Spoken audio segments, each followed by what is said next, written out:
नमस्कार दोस्तों, today's mail box में आप लोगों का बहुत बहुत स्वागत है। और आज मैं फिर से एक इम्पॉर्टेंट और एक छोटा सा टॉपिक आप लोगों के पास लेके आया हूं, जो कि आने वाले एग्ज़ाम्स में, रेलवे के एग्ज़ाम में, एनटीपीसी के एग्ज़ाम में, एएलपी के एग्ज़ाम में, या किसी भी तरह का रेलवे का जो भी एग्ज़ाम आने वाला है या एसएससी का जो भी एग्ज़ाम आने वाला है, उसमें आपको ये टॉपिक देखने को ज़रूर मिलेगा। यहाँ से क्वेश्चन आपको मिलता है। ठीक है, तो आप इस छोटे से टॉपिक को नज़रअंदाज ना करें, इसको बहुत अच्छे से पढ़ें, क्योंकि यहाँ से क्वेश्चन आपको मिलेगा ही मिलेगा।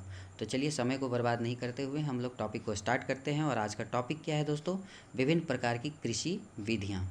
विभिन्न प्रकार की जो है कृषि विधियाँ, उससे हम लोग आज टॉपिक पढ़ने वाले हैं। ठीक है चलिए स्टार्ट करते हैं। पहला लिखा हुआ है सेरीकल्चर। ठीक है, सेरीकल्चर जो है किस चीज़ से संबंधित है, किस कृषि विधियाँ से संबंधित है, वो आपको बताना है। तो ये क्या है दोस्तों? यहाँ पर देख सकते हैं, आपका आंसर दिया हुआ है रेशम कीट पालन। ठीक है, रेशम कीट पालन से संबंधित है आपका सेरीकल्चर। सेरीकल्चर किस लिए है? रेशम कीट पालन से संबंधित है। अगला क्या है? एपीकल्चर। एपीकल्चर किस लिए है? मधुमक्खी पालन से। ठीक है, मधुमक्खी पालन से रिलेटेड जो भी हमारा कृषि की विधियां हैं, उस विधि को क्या कहा जाता है? एपीकल्चर कहा जाता है। मधुमक्खी पालन के लिए एपीकल्चर कहा जाता है। सेरीकल्चर किसके लिए कहा जाता है? रेशम कीट के लिए कहा जाता है।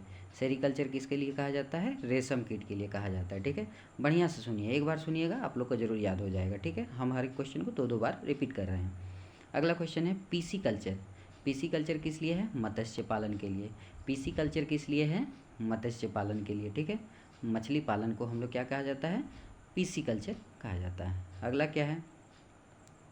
अगला देखिए, हम लोग पढ़ते हैं फ्लोरीकल्चर। फ्लोरी है ना, फ्लोरीकल्चर किस लिए है? फूलों के उत्पादन के लिए। फूलों के उत्पादन को क्या कहा जाता है? फ्लोरीकल्चर। फ्लावर से फूल बनता है ना, फ्लावर से फूल, फ्लावर से फूल, फ्लोरीकल्चर, है ना।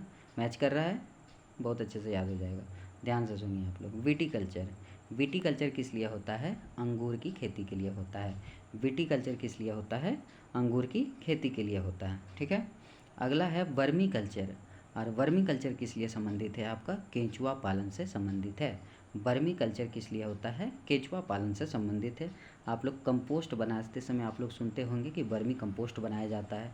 तो वर्मी कंपोस्ट कहाँ से बनता है दोस्तों? केंचुआ से ही बनाया जाता है वर्मी कंपोस्ट। ठीक है, तो आपका वर्मी कल्चर किस लिए है? आपका केंचुआ से, केंचुआ के पालन से संबंधित।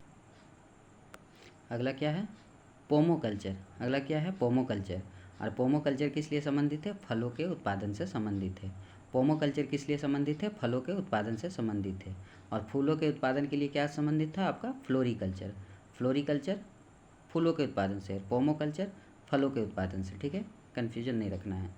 ओलेरीकल्चर। ओलेरीकल्चर किस लिए संबंधित है? सब्जियों के उत्पादन से संबंधित है।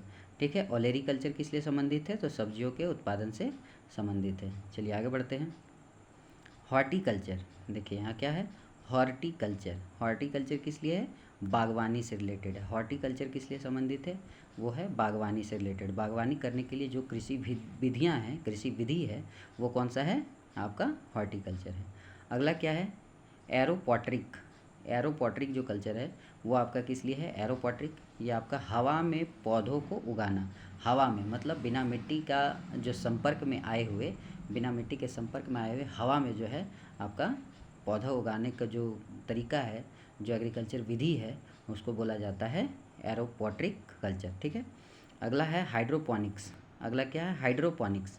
ठीक है, यहाँ लिखा हुआ था एरो। एरो मतलब एयर से क्या होता है? हवा। और यहाँ पर लिखा है हाइड्रो। हाइड्रो से क्या होता है? पानी।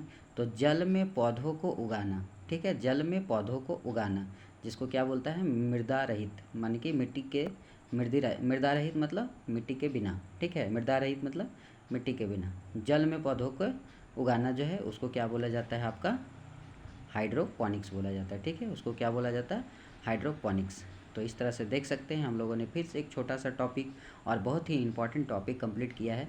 इसको आप 2 से 3 बार ज़रूर देख लीजिएगा, आपके आने वाले एग्ज़ाम में ज़रूर काम आने वाला है। ठीक है दोस्तों, तो हमारे अगले वीडियो का वेट कीजिए। धन्यवाद।